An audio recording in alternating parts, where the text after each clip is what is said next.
दोस्तों, चीन की हरकतें भारत के लिए सिरदर्द बनती जा रही हैं। वो यहाँ घुसपैठ करके कई इलाकों को हड़पने की कोशिश कर रहा है। कुछ ऐसा ही उसने अरुणाचल प्रदेश के तवांग जिले को लेकर किया है। यहाँ अपने 300 सैनिक भेजकर घुसपैठ करके कब्जा करना चाहा। हालांकि भारत ने चीनी सैनिकों को ऐसी पटखनी दी कि वो दुम दबाकर भाग गए। लेकिन भारत जानता है कि चीन चुप रहने वालों में नहीं है। वो फिर आएगा और ऐसी हरकत करेगा। चीन की ऐसी हरकतों से यह सवाल खड़ा होता है कि आखिर ऐसी क्या वजह है कि चीन अरुणाचल प्रदेश के हिस्से पर अपना कब्जा करना चाहता है। क्यों वो यहां बार बार आकर घुसपैठ करता है और तवांग को हड़पने की कोशिश करता है। क्या चीन को डर लगता है कि अगर वो तवांग पर कब्जा नहीं करेगा तो उसके पास जो तिब्बत की पकड़ है वो चली जाएगी। आखिर क्या है इसके पीछे की कहानी, ये जानेंगे हम इस वीडियो में, तो आप ये वीडियो अंत तक जरूर देखिएगा। दोस्तों, भारत और चीन के बीच एलएसी पर कुछ इलाकों को लेकर विवाद चल रहा है। चीन इन हिस्सों पर कब्जा करने की कोशिश कर रहा है, लेकिन यहाँ चीन तवांग को खास अहमियत देता है। चीन की मंशा रही है कि वो इस पोस्ट पर काबिज होने के बाद तिब्बत के साथ साथ एलएसी की निगरानी भी करे। अगर चीन तवांग पर कब्जा कर लेता है तो अरुणाचल प्रदेश पर कभी भी अपना दावा ठोक सकता है। दोस्तों, तवांग की लोकेशन ही चीन को ललचाने पर मजबूर कर रही है। इसके चलते 300 चीनी सैनिकों ने यहां घुसपैठ करने की कोशिश की, लेकिन भारतीय सेना को इसकी भनक थी और मौके पर पहुंचे चीनी सैनिकों को खदेड़ दिया। अब सवाल खड़ा होता है कि आखिर चीन ऐसा क्यों कर रहा है। दोस्तों, इस मामले की गहराई से बात करें तो अरुणाचल प्रदेश इस वक्त चीन की नजरों में आया हुआ है। वो यहाँ अपना कब्जा चाहता है। वैसे भारत और चीन करीब 3488 किलोमीटर लंबी सीमा साझा करते हैं। ये सीमा जम्मू कश्मीर, हिमाचल प्रदेश, उत्तराखंड, सिक्किम और अरुणाचल प्रदेश से होकर गुजरती है। अरुणाचल प्रदेश का उत्तर पश्चिमी जिला तवांग करीब 17,000 फीट की ऊंचाई पर स्थित है। यह पश्चिम में भूटान और उत्तर में तिब्बत की सीमा साझा करता है। आपको बता दें कि साल 1972 में अरुणाचल प्रदेश को नॉर्थ ईस्ट फ्रंटियर एजेंसी कहा जाता था। यह पूरे नॉर्थ ईस्ट का सबसे बड़ा राज्य है। इसका नॉर्दर्न साइड तिब्बत से घिरा हुआ है, वहीं इसका ईस्ट साइड वहां म्यांमार है और वेस्ट साइड में भूटान है। एक तरह से हम कह सकते हैं कि अरुणाचल प्रदेश पूरे नॉर्थ ईस्ट साइड को प्रोटेक्ट करता है, जो भारत के लिए बहुत महत्वपूर्ण है। लेकिन यहां चीन कहता है अरुणाचल प्रदेश का यह हिस्सा साउथ तिब्बत है। वैसे तो चीन ने पूरे तिब्बत पर ही कब्जा कर रखा है, लेकिन अब वो अरुणाचल प्रदेश के पूर्वी हिस्से को तिब्बत का हिस्सा मानता है और इस पर अपना हक जमाता है। चीन की नीयत पूरे अरुणाचल प्रदेश पर कब्जा करने की है, लेकिन इसका मेन मकसद तवांग पर कब्जा करने की है। दोस्तों, यहां आपकी जानकारी के लिए बता दें कि जो पूरा अरुणाचल प्रदेश है उसे इंटरनेशनल द्वारा ये बात स्वीकारा हुआ है कि ये राज्य भारत का ही हिस्सा है। लेकिन चीन इस बात को स्वीकारता नहीं है। इतना ही नहीं, दलाई लामा भी खुद अरुणाचल प्रदेश और तवांग को भारत का हिस्सा करार देते हैं।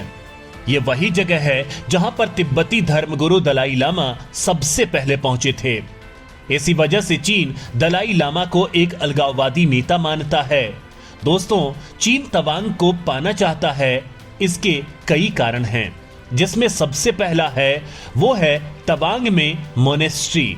तवांग की तिब्बतियन बौद्धिज्म के अंदर ये दुनिया की दूसरी बड़ी मोनेस्ट्री है, जिसे साल 1680-81 में फाउंड किया गया था, जिसे मिराग ग्यामसो के द्वारा बनाया गया था।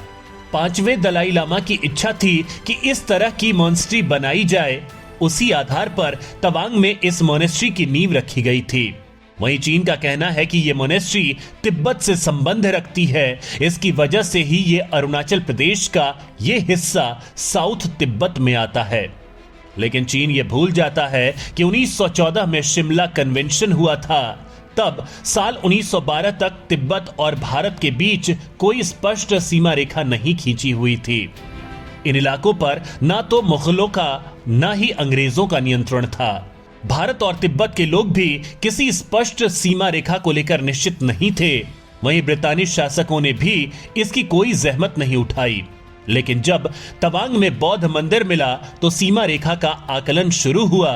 साल 1914 में शिमला में तिब्बत, चीन और ब्रिटिश भारत के प्रतिनिधियों की बैठक हुई और सीमा रेखा का निर्धारण हुआ और मैकमोहन लाइन खींची गई, जिसमें कहा गया कि अरुणाचल प्रदेश भारत का हिस्सा रहेगा। तब चीन ने इसे माना भी था, लेकिन अब चीन अपनी ही बात से मुकर रहा है और इसे अपना हिस्सा मान रहा है। चीन चाहता था कि तवांग उसका हिस्सा रहे, जो कि तिब्बती बौद्धों के लिए काफी अहम है। दोस्तों, अरुणाचल प्रदेश के ऊपरी हिस्से में कई सारे ऐसे ट्राइब्स हैं जिनका कनेक्शन तिब्बत के बौद्ध धर्म के लोगों से मेल खाता है। जैसे कि यहाँ मोनपो ट्राइबल पॉपुलेशन है, वो बौद्ध धर्म को ही मानते हैं। वहीं ये मोनपा ट्राइब तिब्बत में भी देखने को मिल जाएंगे। वहीं चीन को डर है कि दोनों तरफ से लोग आपस में मिल नहीं जाएं और इन सब से कहीं चीन अपना कब्जा तिब्बत से न खो दे। चीन ने इस डर के चलते तिब्बत के अंदर चीनी लोगों को बसाया भी है, जिससे यहां उठने वाली प्रो डेमोक्रेसी वॉइस दब जाए, उसके खिलाफ कोई आवाज नहीं उठाए। इसके अलावा यहां एक पॉलिटिकल सिग्निफिकेशन भी है।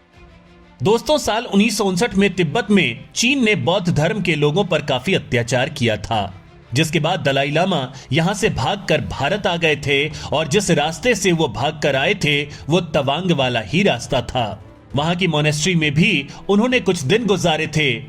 बस यही बात चीन को रास नहीं आती है।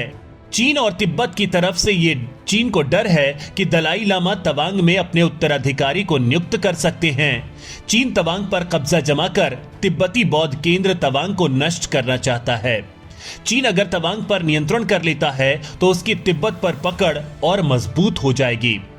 दोस्तों, चीन बार बार अरुणाचल प्रदेश पर कब्जा करने के लिए इसलिए भी बेकाबू हो रहा है क्योंकि अरुणाचल प्रदेश की लोकेशन कुछ ऐसी है कि यहां तक अपना कब्जा चाहता है।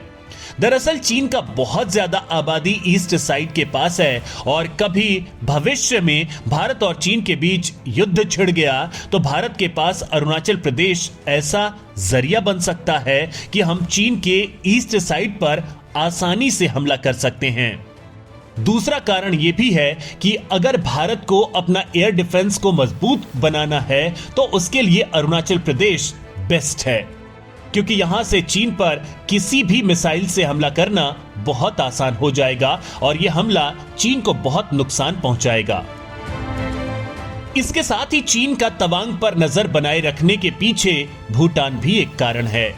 दोस्तों, चीन अगर अरुणाचल प्रदेश पर कब्जा करने की कोशिश करता है और अगर वो इसमें सफल हो जाता है तो इससे भूटान को खतरा हो जाएगा। दरअसल दोस्तों, भूटान की एक सेंचुरी जिसका नाम शांगतेंग वाइल्ड लाइफ सेंचुरी, जिस पर चीन का दावा है कि ये उसकी सेंचुरी है। चीन अरुणाचल प्रदेश के तवांग को क्लेम करते हुए कहता है कि भूटान की ये सेंचुरी इससे लगती है तो ये चीन की है, यानी भूटान का वेस्ट पार्ट चीन के पास होगा और ईस्ट साइड भी चीन के पास होगी। चीन के ये दावे भूटान के लिए सही नहीं हैं। दोस्तों, कुछ साल पहले जब डोकलाम विवाद हुआ था तब चीन ये काफी संख्या में इंफ्रास्ट्रक्चर खड़े कर रहा था जो भारत और भूटान दोनों के लिए सही नहीं थी। भारत के लिए ये इंफ्रास्ट्रक्चर उसके सिल्लीगुड़ी कॉरिडोर की वजह से सही नहीं थे, क्योंकि इससे भारत अपने नॉर्थ ईस्ट राज्यों से कट जाता। ऐसे में भारत और भूटान को चीन की हर हरकत पर नजर रखनी जरूरी हो जाती है। इसे देखते हुए भारत सरकार की तरफ से कई रेल लाइन बिछाई जा रही हैं। इसके अलावा तवांग का एरिया ऊंचाई पर स्थित है जिसका भारत फायदा उठाता है। वो यहां से चीन पर अच्छी नजर रख सकता है। ऐसे में अरुणाचल प्रदेश भारत के लिए महत्वपूर्ण हो जाता है। इसके अलावा पानी को लेकर भी अरुणाचल प्रदेश जरूरी हो जाता है। दोस्तों, ब्रह्मपुत्र नदी चीन में संगपो के नाम से जानी जाती है। जब ये अरुणाचल प्रदेश में आती है तो इसे सियांग नाम से जाना जाता है। तिब्बत में चीन ने ब्रह्मपुत्र नदी पर डैम बना रखे हैं। वहीं चीन जब चाहे भारत में बाढ़ ला सकता है। इन सब के चलते चीन अरुणाचल प्रदेश पर कब्जा चाहता है।